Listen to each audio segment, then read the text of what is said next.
अब खाई जूता पड़ा, खाई कपड़ा पड़ा, पब्लिक भच गई एकदम, दब गई नीचे पब्लिक दब गई एकदम। कल रात को जब दिल्ली के उपराज्यपाल ने ट्वीट करके ये मौतों पर खेद व्यक्त किया तो उनसे ट्वीट एडिट कराया गया। इस सरकार को यह चिंता नहीं है कि इन मौतों को कैसे रोका जाए। इस सरकार की सबसे प्रमुख चिंता यह है कि इन मौतों की खबरों को कैसे रोका जाए।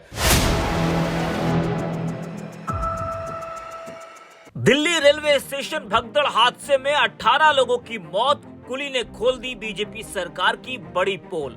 144 साल बाद महाकुंभ का सरकार ने खूब प्रचार किया।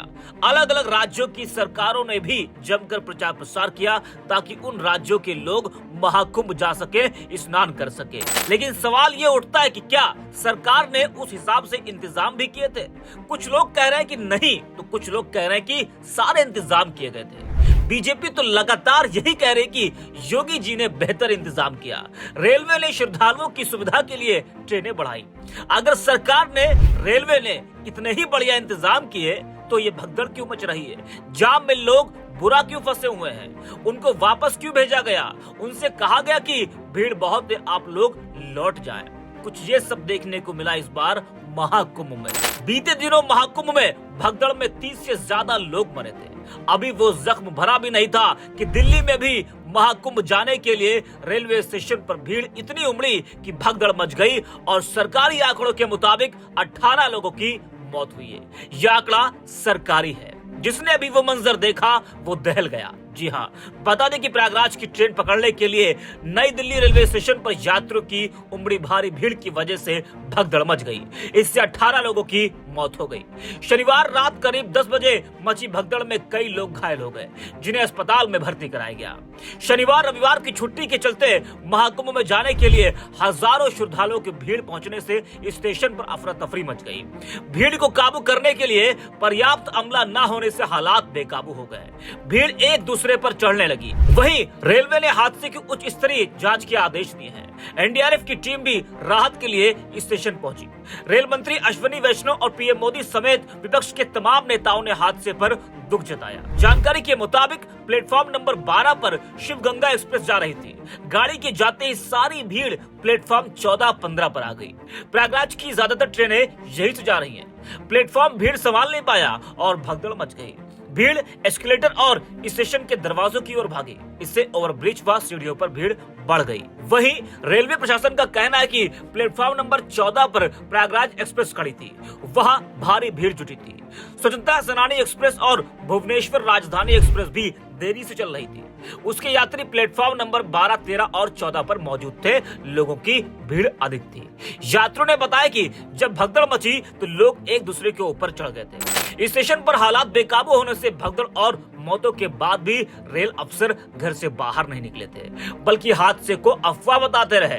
एक अधिकारी ने भगदड़ से इनकार किया था। उन्होंने कहा था कि कोई भगदड़ नहीं हुई है, यह अफवाह है। लेकिन बाद में जब खबर आई कि इतने लोगों की मौत हो गई तो अफवाह बताने वाले अधिकारी घिरते नजर आए। वहीं आपको बता दें कि रेलवे स्टेशन हादसे पर कुली ने बताया कि मैंने अपने साथियों के साथ 15 लाशें निकाली और एम्बुलेंस में रखी। मैं 1981 से यहाँ कुली का काम कर रहा हूँ। इतनी भीड़ कभी नहीं देखी। प्लेटफॉर्म चेंज हुआ जिससे भगदड़ मच गई। लोग एक दूसरे के ऊपर चढ़ गए। लाशें देखने के बाद मैं खाना नहीं खा पाया। कुली ने बताया कि रेलवे प्रशासन ने अचानक ट्रेन का प्लेटफॉर्म बदल दिया। इससे यात्रियों में अफरा तफरी मच गई। लोग एक ही समय में दूसरे प्लेटफॉर्म की ओर भागने लगे, जिससे भीड़ बेकाबू हो गई। लोग एक दूसरे के ऊपर चढ़ गए, कई तो नीचे गिर गए और दबकर मर गए। उन्होंने बताया कि इस दर्दनाक हादसे के बाद स्टेशन का मंजर ही पूरी तरह बदल गया। सर आप भी सुनिए कुली ने क्या कुछ कहा है। इतनी भीड़, मैंने सन 81 से रेलवे में भर्ती हूँ, यहाँ पर कुली का काम कर रहा हूँ। मैंने ऐसी भीड़ कभी जिंदगी में नहीं देखी। तो ये अनसा हुआ, प्रयागराज स्पेशल भेज रहे थे ये लोग, उसको 12 नंबर से चेंज 16 नंबर कर दिया। तो 12 नंबर की पब्लिक 16 पे आई और बाहर की पब्लिक जब 16 पे जाने लगी तो एकदम बच गई पब्लिक। एस्केलेटर और जीने पे पब्लिक गिर गई। कुली भाइयों को ठीक पड़ा। कुली भाई दौड़ के आए। पूरे कुली भाइयों ने रास्ता ब्लॉक किया। ब्लॉक करके पब्लिक को रोक के और लाश निकाली। हमने खुद ने एम्बुलेंस में लोड की। अच्छा, आपने लाशें खुद निकाली हैं? खुद निकाली है सब। कितनी लाशें निकाली आपने? 15 हमने लोड किए और आगे पता नहीं है, 15 हमने लोड किए। तो किस तरह का मंजर था कि आपने जो देखा होगा? परेशान अरे साहब, थे? खाई जूता पड़ा, खाई कपड़ा पड़ा, पब्लिक भच गई, एकदम दब गई नीचे पब्लिक दब गई एकदम। तो आपको देखते क्या लगा वहाँ पे जब आपके अरे हालत कैसे थी? अरे हमारी हालत ऐसी हो गई साहब, हमको रोज आ गए, हमने रात को खाना भी नहीं खाया, मेरी कसम अब तक खाना नहीं खाया वो हरसा को देख के। और कुली भाइयों ने हमारे 3 घंटा तक इतनी मदद करी, ऐसी है ना, पुलिस ने मदद नहीं की है, कुली भाइयों ने जो मदद की है वो। क्या प्रशासन वहाँ पे था, कोई पुलिस की तरफ से? अरे साहब, प्रशासन एक आध यार जिनको हमने फोन किया, भाई पुलिस बुलाओ, अरे भाई हंगामा मत करो, आएगी। तो वो दमकड़ आई पानी की, 3 दमकड़ आई थी पानी, आग एक बूंदे सोसी का आग लग गई। और एम्बुलेंस फिर 3-4 एम्बुलेंस आई, हमने की भाई एम्बुलेंस डमारसू ने इन्हें हॉस्पिटल पहुंचा के कोई दस्तक किया था वो एम्बुलेंस ने, एक लाश को 2 लाशों को ले जाते रहे वो।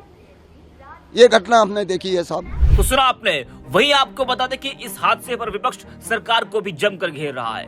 कांग्रेस नेता पवन खेड़ा ने कहा कि कल रात फिर एक भगदड़ मची, फिर लाचार श्रद्धालुओं की मौतें हुई, या देश की राजधानी के नई दिल्ली रेलवे स्टेशन पर हुआ। सरकार को कभी इस बात की फिक्र नहीं है कि कैसे इन मौतों को रोका जाए। सरकार की हमेशा यही चिंता रहती है कि कैसे इन मौतों की खबरों को रोका जाए। भगदड़ के बाद ऑपरेशन लीपापोती चलाया गया। जरा आप भी सुनिए पवन खेड़ा को। साथियों, कल रात को नई दिल्ली रेलवे स्टेशन पर जो भगदड़ मची, उसके विषय में मुझे लगता है सरकार की परत दर परत पोल खुलती चली जा रही। कल कई घंटों तक रेलवे प्रशासन, रेल मंत्री इस खबर को दबाने की साजिश रच रहे थे। लगातार ट्वीट पर ट्वीट कर रहे थे कि साहब भगदड़ नहीं है, भीड़ ज्यादा हो गई है। भीड़ क्यों ज्यादा हुई? भीड़ आपकी अव्यवस्था की वजह से ज्यादा हुई। अब जहां भीड़ हुई और अव्यवस्था है, जाहिर सी बात है वहां भगदड़ होगी। अब पता चल रहा है कि लगभग 15 मौतें हो चुकी हैं। कल रात को जब दिल्ली के उपराज्यपाल ने ट्वीट करके ये मौतों पर खेद व्यक्त किया, तो उनसे ट्वीट एडिट कराया गया। इस सरकार को यह चिंता नहीं है कि इन मौतों को कैसे रोका जाए। इस सरकार की सबसे प्रमुख चिंता यह है कि इन मौतों की खबरों को कैसे रोका जाए। राजा के लिए अपनी छवि, निखरती हुई छवि दिखती रहनी चाहिए, लोग जाएं भाड़ में। इस तरह की मानसिकता लेकर जब कोई सरकार व्यवस्था करती है या उसकी जिम्मेदार बनती है, जाहिर सी बात है वो व्यवस्था नहीं कर पाएगी, क्योंकि उसकी नजरें मछली की आंख पर हैं कि मैं कैसे अच्छा दिखूं। आपके अच्छे दिखने के चक्कर में आपने करोड़ों लोगों की आस्था के साथ आप मजाक कर रहे हैं, जो कुंभ जाते हैं इस भरोसे पर जाते हैं कि सरकार की व्यवस्था होगी। कुंभ में भगदड़ मची आज से कुछ दिन पहले, आपने खबरों को दबाया।